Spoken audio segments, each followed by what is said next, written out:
Solia, ça veut dire solidaire pour l'habitat, donc ça exprime bien le projet de ce mouvement associatif, avec 140 associations Solia, 2800 professionnels de la rénovation de l'habitat et 2500 administrateurs bénévoles, puisque nous sommes un mouvement associatif d'économie sociale, socialement utile, économiquement efficace, statut auquel nous sommes extrêmement attachés. La raison d'être de Solia en Côte d'Armor, c'est d'améliorer les conditions de logement des habitants du parc privé existant, c'est-à-dire un parc qui, en général, a plus de 15 ans, donc ça nous renvoie à un parc ancien, mais aussi à un parc construit au début des années 2000, qui nécessite une réintervention, une amélioration aujourd'hui. Et on finance ça avec MaPrimeRénov' C2E ou... C'est ça. Le rôle de Solia, c'est tout d'abord d'informer. C'est-à-dire nous y tenons beaucoup, un service universel pour tout habitant du département qui souhaite avoir une information.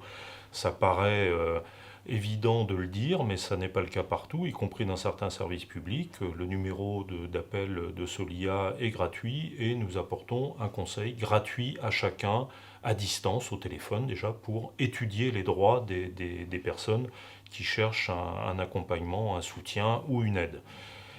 Ensuite, si les conditions sont réunies, Solia accompagnera les propriétaires à la faveur d'une visite dans le logement. Nos intervenants à domicile sont des intervenants très spécialisés, je dirais, techniciens du bâtiment, thermiciens, ergothérapeutes pour les situations d'adaptation de l'habitat, ou pour les copropriétés, des intervenants spécialisés également dans le traitement des copropriétés. Donc nous intervenons également en direct auprès des particuliers, dans un contexte qui a été bouleversé ces toutes dernières années, puisque les aides de l'État se sont démultipliées et proviennent de diverses sources. On connaît les certificats d'économie d'énergie, il y a eu des aides d'action logement, il y a MaPrimeRénov' qui se met en place en 2021.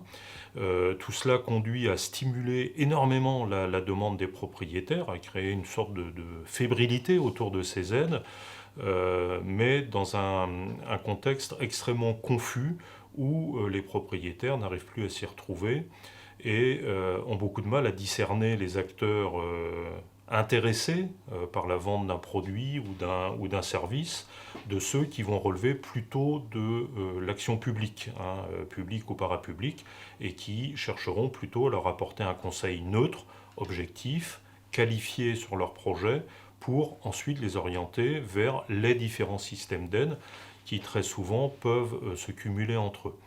Alors heureusement, dans ce département, se sont mis en place dans un certain nombre de territoires des plateformes d'information pour la rénovation de l'habitat qui permettent d'assurer un certain niveau de communication publique en direction des populations.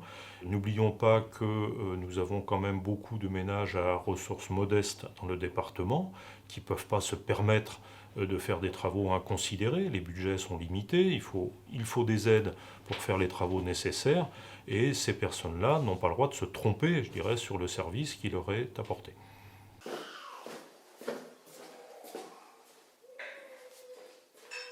J'ai entendu parler de Solia, c'était vraiment par hasard. Je commençais à voir des systèmes de chauffage alternatifs, car là j'ai une très vieille chaudière au fioul. Les chauffagistes m'ont parlé de Solia, donc je suis allé voir leur site internet et je les ai contactés. Ils m'ont demandé d'envoyer un premier devis et ma feuille d'impôt. Ils ont étudié un peu mon profil. Et comme j'ai pas eu beaucoup de revenus ces dernières années, j'ai le droit à une bonne aide pour l'isolation. Alors ça tombe bien, car j'ai commencé à faire des pré-travaux en avril dernier, et comme il faisait des fois moins 6 degrés la nuit, j'ai pu constater que cette maison était une réelle passoire thermique. Et du coup, Solia peut m'aider pour des nouvelles portes et fenêtres en PVC, pour installer une pompe à chaleur, pour l'isolation des combles avec de la ouate de cellulose, et pour également faire de l'isolation dans les plafonds et les murs.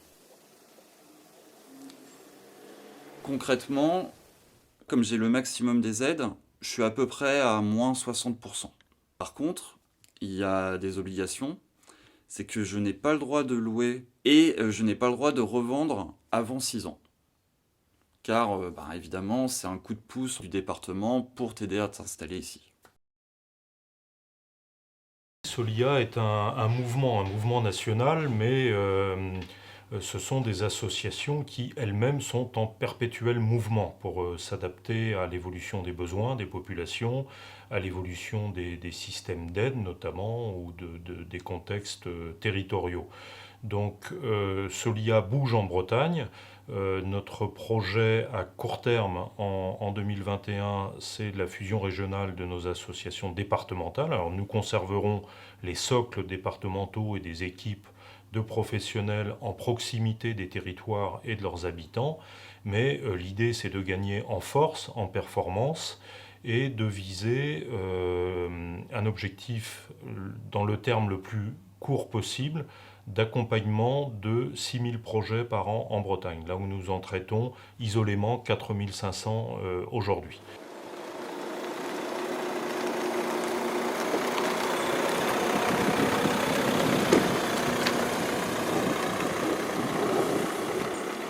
Alors Martine Duval, conseillère Habitat. Donc je m'occupe principalement des propriétaires occupants sur le volet économie d'énergie.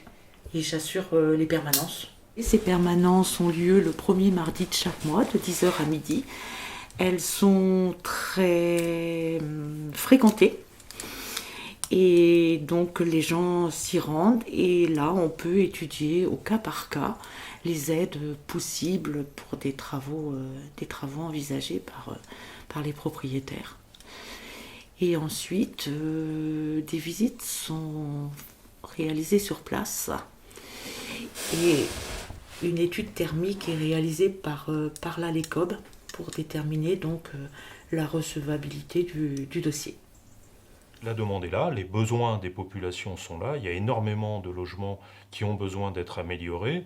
Je pense à deux grandes problématiques, la transition énergétique et les engagements qui sont pris à cet égard, où l'habitat est un secteur à forte nuisance sur l'environnement, hein. On parle beaucoup de logements très énergivores, classés F et G, et les politiques publiques commencent à poser des objectifs de résorption de ces logements-là.